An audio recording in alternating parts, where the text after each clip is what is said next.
केवल दिखाई ही माँ देती है। नर्मदा तट जाऊंगा, अगर ये भाव भी कहीं से कर लिया तो भी हमारा संकल्प सृष्टि चालू हो गई। फिर हम चले ना चलें तो वहीं से पुण्य क्षेत्र चालू हो जाता है। पर स्वयं स्वयंभू ने आकर अपनी विधि और अपनी कृपा का मुझे प्रसाद दिया। से जुड़े सभी भक्तों की तरफ से मैं आपके चरणों में धन्यवाद प्रणाम करता हूँ। तो महाराज जी, आप पिछले 35 वर्ष से इस माँ नर्मदा के तट पे विराजमान जी हैं और साधना आपकी हो रही है जी। तो अगर मैं जानना चाहूँ कि महाराज जी, आप 35 साल में मैया का कैसा अनुभूति हुआ है? देखिए, आपका प्रश्न इतना सहज और सरल है और कठिन भी बहुत है। जी माँ के किनारे आया तो पहले तो मेरा ये भाव था जी कि जो लोग किसी काम के नहीं होते शायद वो साधु बन जाते हैं। जी ये मेरा एक निजी उद्गार था जब मैं इस क्षेत्र को नहीं जानता था तब। जी वास्तविकता यह है मेरे जीवन की कि मैं अपने काम से व्यस्त था और मैंने इस क्षेत्र को ऐसा जाना था कि ये कुछ क्षेत्र वो नहीं है।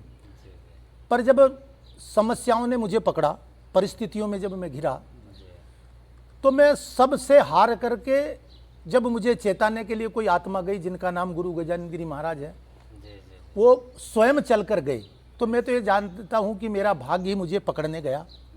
तो गुरु ने लाकर मुझे नर्मदा का सहारा दिया और वो अपनी साधना में सहज अपनी निज पूंजी से यहाँ के इस क्षेत्र को चलाते थे। अच्छे लोगों का साथ था और उनके जीवन का जो चिंतन रहा वो मुझे समझाने का प्रयास किया।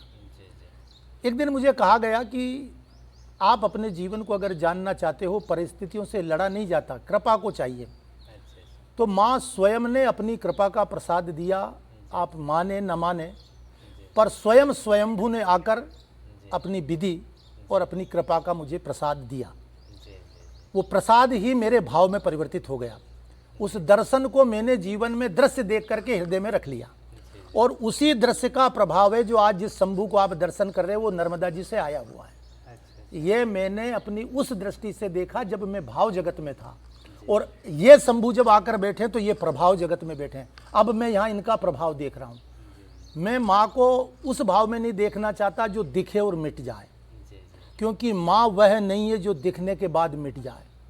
अगर माँ केवल दर्शन दे के चली जाती है तो इसका मतलब है कि वो हमें और कुछ जानने की प्रक्रिया दिखाती है। हर जीव को माँ संभालती है। मैं तो यहाँ तक कहूँगा कि माँ नाम विराट का है, माँ नाम संपूर्ण प्रकृति का है और माँ नाम उस शक्ति का है जिसके भीतर संपूर्ण ब्रह्मांड समाया हुआ है और संपूर्ण ब्रह्मांड की शक्ति ही दर्शन देती है। हम केवल अपने भाव को लेकर ये मान लेते हैं कि नर्मदा ने दर्शन दे दिया और वास्तव में तो माँ के अलावा कुछ दिखता ही नहीं है। जो भी कुछ है ममता का प्रतीक है। हम व्यवहार जगत में आकर भूल जाते हैं कि ये माँ ऐसी है, ये माँ ऐसी है, और जहाँ हम ऐसी और वैसी दर्शनी बना लेते हैं उस समय हम अपनी बुद्धि को जोड़ देते हैं। केवल दिखाई ही माँ देती है।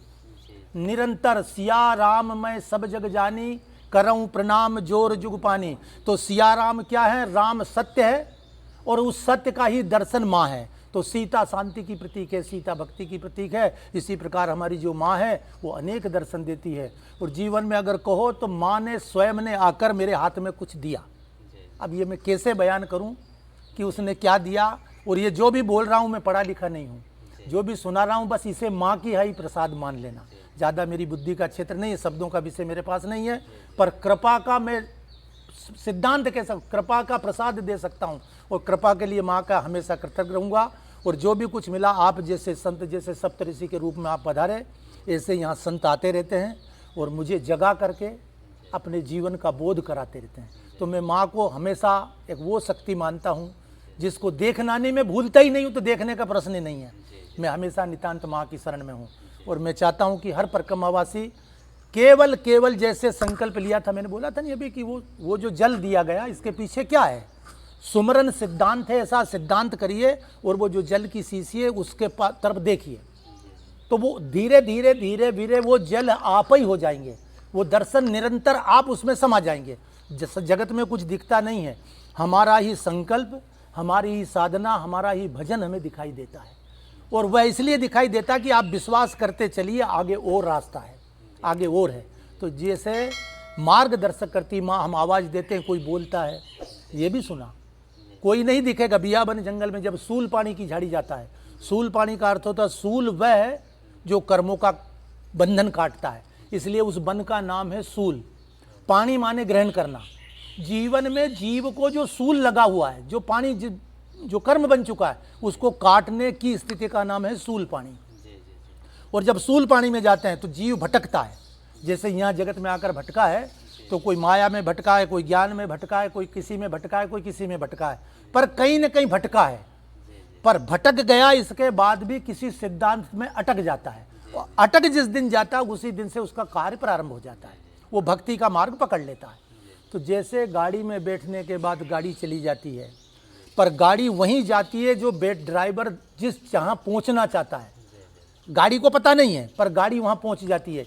वह स्थान दिखाई नहीं देता है ड्राइवर को, पर भीतर जहाँ देख रहा, जहाँ पता है उसके पास, जहाँ उसे नाम मालूम है, वो गाड़ी एक समय, कितना भी समय क्यों ना लगे, वहाँ पहुँच जाती है। ठीक उसी प्रकार शरीर रूपी गाड़ी जीव आत्मा को वहाँ ले जाकर खड़ा करते थे जहाँ उसका चिंतन होता है। ड्राइवर गाड़ी को पहुँचाता है। तो हमारा गुरु सूत्र भी यही बात बताता है कि जीवन का अगर लक्ष्य बना लिया, आपने महापुरुषों की बनाई हुई परंपरा को गाड़ी बना ली, तो वो सिद्धांत आपको उस जगह पहुँचा देगा जहाँ पर महापुरुष लोग पहुँचे। तो ये परमहंस, इसीलिए इसका नाम पड़ा ये परमहंस आश्रम। आप हम सबका कल्याण करें। और बड़े हम सौभाग्यशाली जो आज सभी प्रांतों से सप्तऋषि के रूप में आप पधारे। जी महाराज जी, एक छोटा सा और प्रश्न जी बिल्कुल है जो भगवान। संशय मन में रहता है, डर बना हुआ रहता है।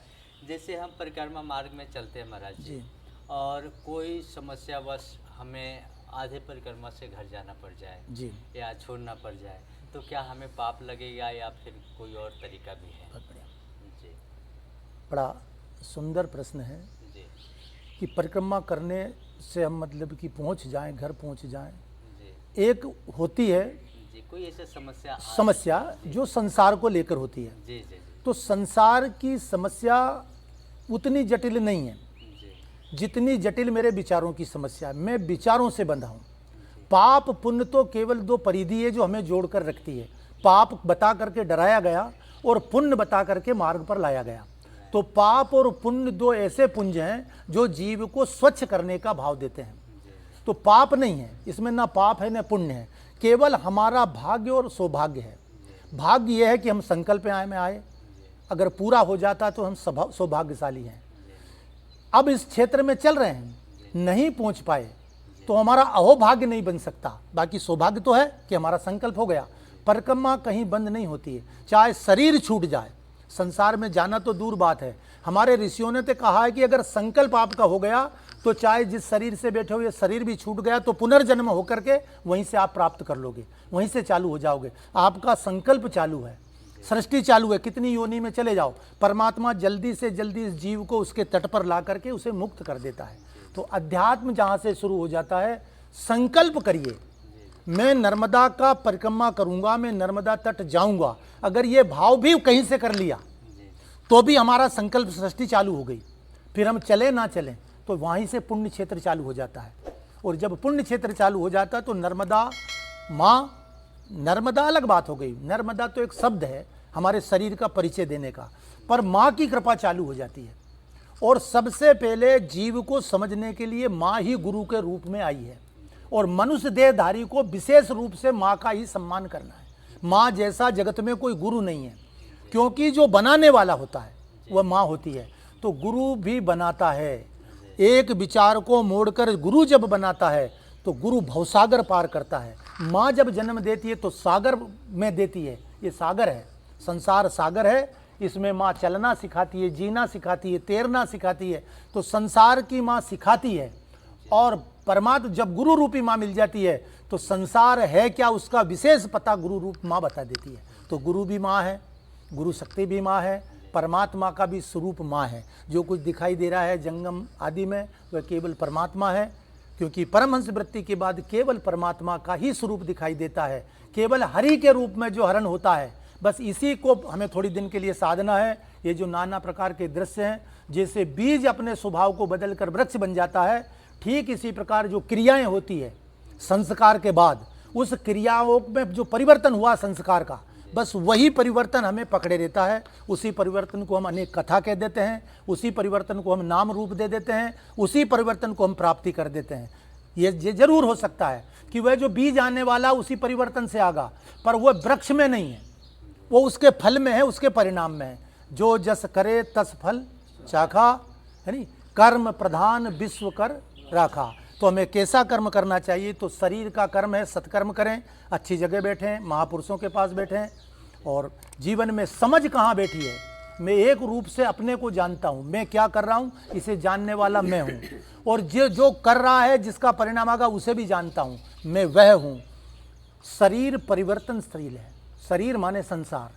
जो वस्तु सरक रही है उसे बोला गया संसार। और संसार इसलिए क्योंकि संस्कृति जो सरक रहा है, जिसमें सरकने का स्वभाव है, तो शरीर भी सरक रहा है। तो मैं, इसका मतलब है जो चीज़ पकड़ नहीं सकता उसका नाम है संसार। तो शरीर संसार है, मैं संसार नहीं हूँ। मैं कौन हूँ?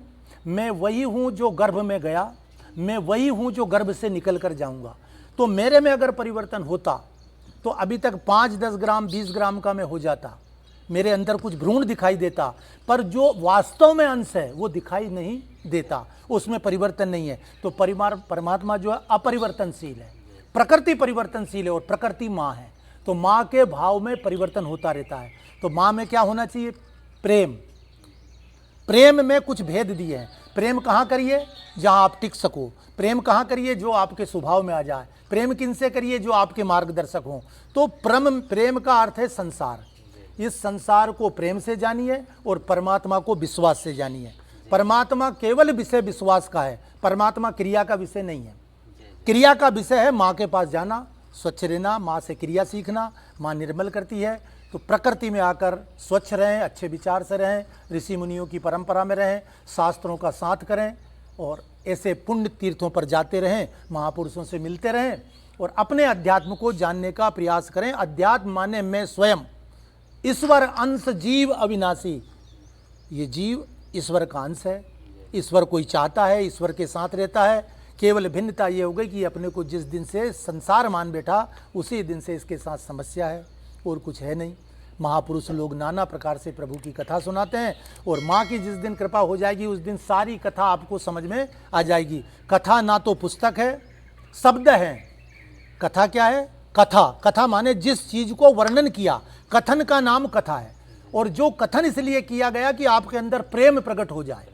कथा का विषय है केवल आपके हृदय में प्रेम को जगाना, और प्रेम की वो धारा जब जाग जाती है तो प्रेम ते प्रकट होई में जाना। भगवान ने अनुभव किया कि मैंने जब प्रेम किया, और प्रेम से जब दर्शन किया, प्रेम से मैंने उनका पाठ किया, प्रेम से उनकी साधना की, तब वो प्रकट हुआ, उसे मैंने जाना, और उसका परिणाम केवल अगर हुआ तो मुझे भगवान का विश्वास हुआ कि केवल ईश्वर है मेरा, और जगत में दूसरा कोई है ही नहीं। ये केवल ईश्वर ही मेरा होता है, बाकी जगत जो है वो व्यवहारिक है, इससे व्यवहार करिए। नाना प्रकार के सभी हैं। तो बड़े सुंदर आपके प्रश्न रहे, बहुत सुंदर है जी। तो महाराज जी, आपसे मिलके हमें बहुत अच्छा लगा, और साथियों मैं आशा करता हूँ कि ये वीडियो आपको भी अच्छा लगा होगा। ये माँ का महिमा। अगर आपके मन में कोई प्रश्न है माँ नर्मदा के परिक्रमा से जुड़ी हुई, तो हमें कमेंट में पूछ सकते हैं। हम फिर मिलेंगे किसी अगले साधु महात्मा के साथ। जब तक के लिए नर्मदे। हाँ।